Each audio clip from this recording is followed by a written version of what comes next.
guys! So, andito na kami sa Japan. Sobrang pabebe ko doon.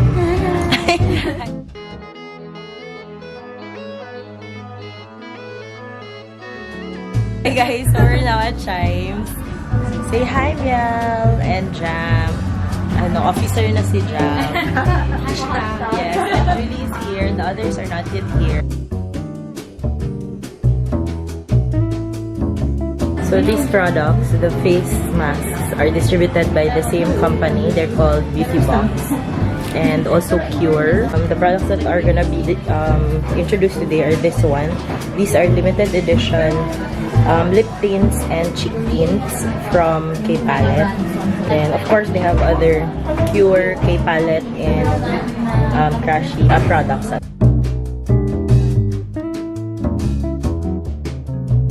So guys, ito talaga yung hinahanap ko. Matagal na. I didn't know na it's available here. So ito yung concealer na gamit ko. Zero Kuma Concealer. Yan. I highly recommend this guys. Pag yellow tone ka or yellow undertone, type 2. So this one is very popular. Cure. Yan. It's natural aqua gel. Very gentle but also very effective. These are the popular products from K-Palette. So the one day tattoo na eyeliner, brow pencil, gano'n. And then, ito na nga ang aking favorite na concealer. Yan. And then, these are the new products. I wanna try the tints actually. And this one is really popular daw. This one is mineral oil. And then this one is cleansing water. You look like you're blushing. Na spa water. Thank you for coming and dropping by today. So, I've been using this for about a couple of years, ever since I started. Before kasi, the Philippines is really basically more of colors. It's all about color, shadow, lipstick, shadow. It's not about kilay. So when they actually launched the brand K-Palette, I was really surprised because it focused on eyebrows, which is rare for the Philippines. Ito yung first products nila. The lasting 3-way eyebrow pencil. So, medyo marami siyang ganap. Pencil, meron siyang color, and then meron siyang brush. 3 good things in one product. That made me love it right away. Pag meron kasi pinapadala sa aking gifts, I try to myself if I love it or not. And then I would start recommending. So, and I really love different brands for my liners. But after trying this with my bride, na lagi umiyak, hindi nung ginamit ko sa kanya. Sabi niya, hindi na-dip yung liner. Sabi ko, really talaga? Kasi then I said, okay, from now on, I'll be shifting from my brand to this brand. That's it. The butterfly stroke. I love it. So, that's how I cleanse. I don't do the wiping technique. I do my butterfly stroke. I am known for that. So, look at that. If you notice, just simple. So, medyo cleanse na si Madam. I'm gonna go to the eyeshadow to try si Madam. So, this is how I clear it. Going on the sides. That's it. Next, I love Cure because it's a moisturizer and a breathable material that gives you miracle. So, it's a moisturizer, a primer for me, and a miracle maker. Why? Because it cleanses, it moisturizes, and at the same time, it will prolong my makeup. That's Cure. There is another product that we're gonna use. It's called the SHIRO HIME. And that it has illuminizing lotion that moisturizes and that makes your skin like you're wearing a foundation on it. So let's do that. So again, I'm gonna distribute it the forehead, under eye. If you notice, lagi ako nagsisimula under eye.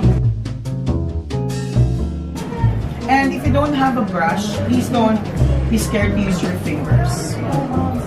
There you go. I normally do it downwards. There. And then, sa kanyang forehead, I normally do a circular motion. Brush, I normally buff it. So the minerals of the moisturizer will be staying on your skin. So, para na siya naka-foundation. Kaya when I do concealer, I don't do it all over. I only choose the parts. So, we're gonna do number 1 for her. Just some certain parts. Just little tiny dot. Just under eye and downwards.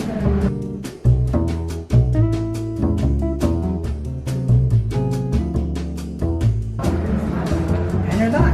Next, because it's cream to powder, you don't need to put powder unless you are a powder person. What I do is I buff it again. And now I'm ready. I use the liner first, but before I do it, I normally line it on my skin so that the wax on the liner is gone. Close mo lang. I normally start my liner sa gitna, near the lash line. Fairness, yung madam marunong mag-eyeliner. Galing mo dyan. Bongga ka dyan. I love it. And then I would smudge it. Because I kind of want to use it as an eyeshadow. And then I would double line it with liquid eyeliner for more drama. There. So I kind of smudge it. Just like an eyeshadow. Okay? Next, let's do it on the other side.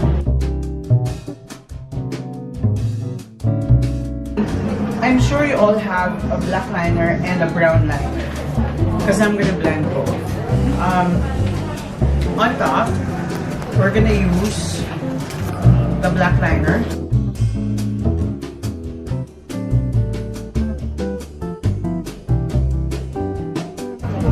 Pag pro na pro kayo, you can do this with open eyes.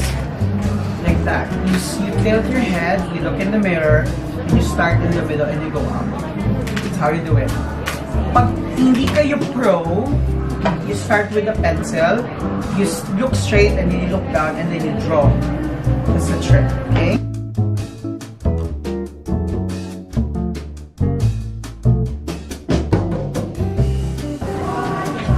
I think some of you have known this for my trick. Don't pump, but swirl. So what you do is you swirl the mascara one inside the mascara. And then this is the trick. And then the reason why it's flat is because it needs to capture the lashes under, go upwards. Okay? Look down, madam. This is the trick. Flatten it. And then start from the bottom part. There you go.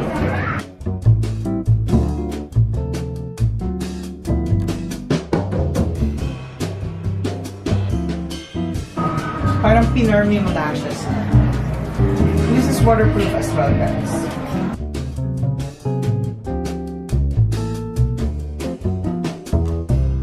Oh, diba?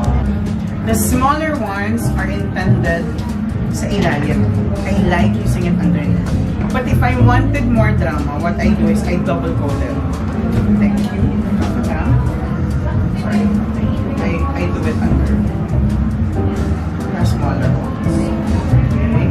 If I wanted more drama, I go on my side. I do this. And then I lift. Okay?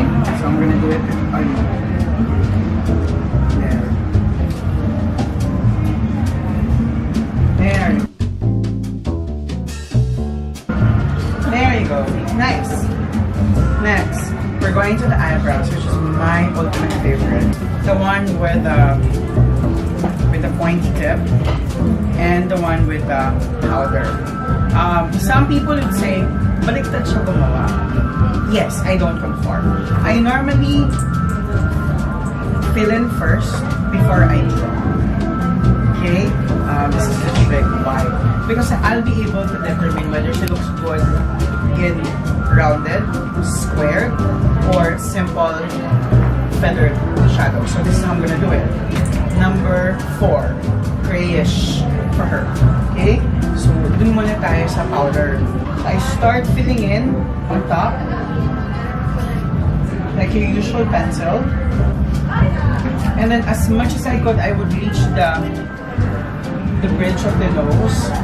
Kasi the more closer yung kilay mo sa nose mo, the more narrower. Mas tumatangos yung ilong mo. Okay? There you go. So, na-fill in ko na siya. Okay, next, my favorite part, the drawing of the feathers. Okay? If you notice, I've been ticking and ticking and ticking. Kasi the products are all there. Remember guys, kapag bumili ka ng isang product, you have to shake it.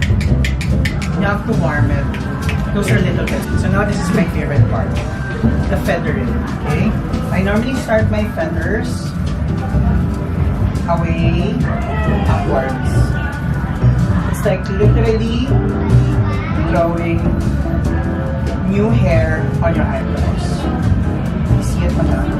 You see the difference, right? So these are the bushy feathered eyebrows, okay?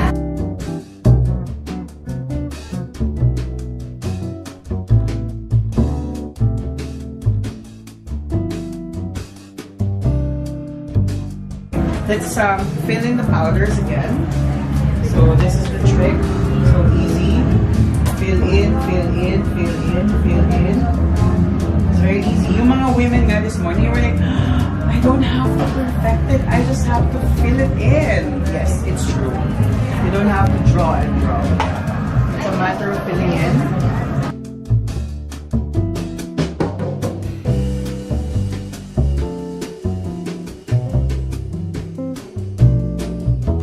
To make it a little more dramatic, I start drawing sa line mismo, not the waterline but the liner under eye.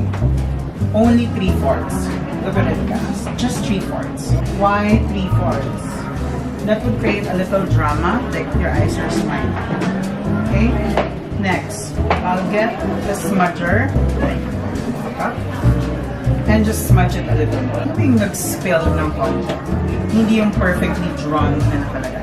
That's the perfect thing. Middle finger. So I pat it. Smile. This is the perfect timing to make yourself smile in the mirror. Smile. Capture the apple and start patting.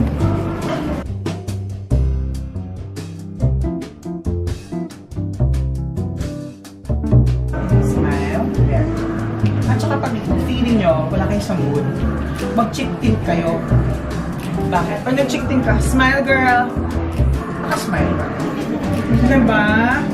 For intense, diba? For parties, for night outs, I use the number 1 because it's a little stronger, but because we're yellow tone, it's perfect for nighttime. Okay? So, let's do it on top.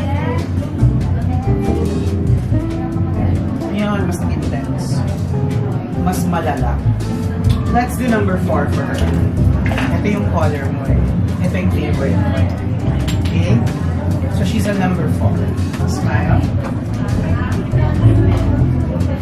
Yeah, ready na sa dinner tonight. It's about the mascara, it's about the liner and the brows, the cheek tint and the lip tint. So this is your quick getaway, beautiful night out. Let's give her a round of applause. Twisted eyebrows, right? Ay, maganda. Okay. I love the spoolie to comb the brows. Or why? This is one way to color your eyebrow. Problema niya, ano daw, makapal. Feeling kong ibig mo sabihin, dark yung kilay. Okay? Yan, diba? Okay. So what we're gonna do is, I'm gonna fill her in with a light blonde brow color. So we're gonna use a little lighter tone for her eyebrows. So we're filling it in with a lighter tone of powder. There we go. So tak-tak ulit. Yan, with the light and perfect.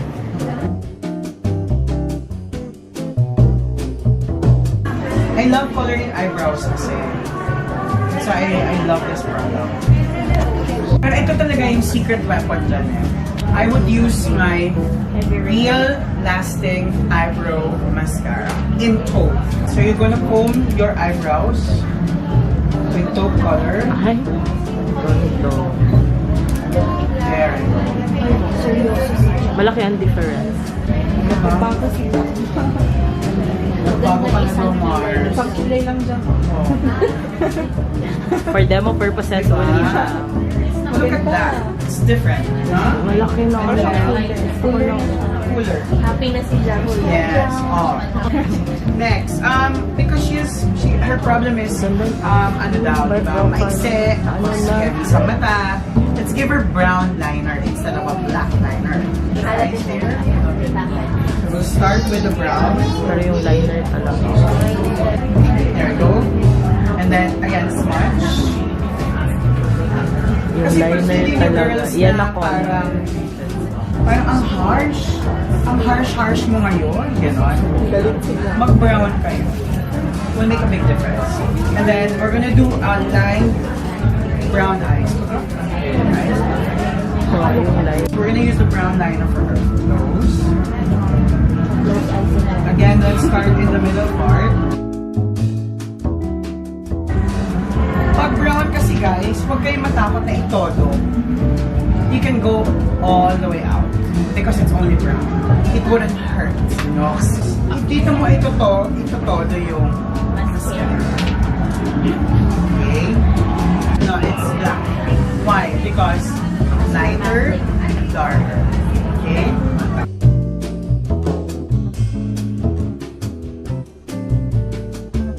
I guess this one can go with super duper colored lips or super nude lips.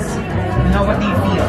Number 2, ito yung gusto ko bilhin. So, ganito. 3 lasting Eyepencil. 24 hours. Yeah. One day tattoo. Oh, gagastos na naman tayo mga friends.